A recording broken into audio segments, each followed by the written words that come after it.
Get 2 spells from Dungeons & Dragons that you can use at will in Alright nerds, let's excessively overanalyze this.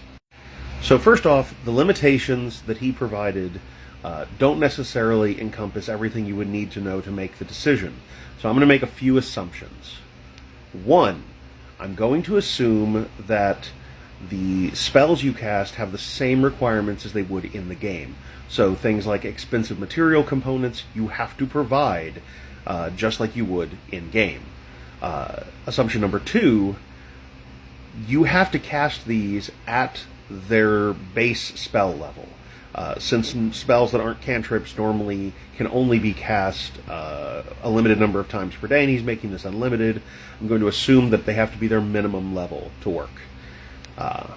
And finally, assumption number 3, I'm going to assume that any spell that requires the existence of things beyond our normal reality just doesn't work. So I can't conjure in forces from other planes of existence. I can't contact fantastical deities. I'm just going to presume that only things in our physical reality work. So once we take all of these extra limitations, these assumptions I put together, it kicks out a few spells that would be automatic, right? So things like Teleportation Circle and Raise Dead have expensive consumed material components, and you can't assume you'll have the ability to get those on hand. If you did, if you could just cast those without worrying about those components, those are the kinds of abilities that could literally have a religion centered around you, right?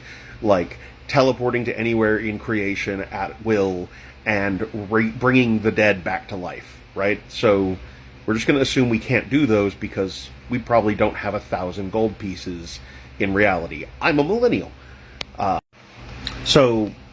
And on top of that, since I have to assume base spell level for everything that I'm casting, your highest level spells are always going to be the best choice because they're just stronger than anything below. So I ultimately went with 2 5th level spells.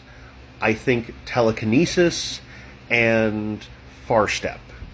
I think these would be the most practically useful. I'm not an adventurer in real life, obviously.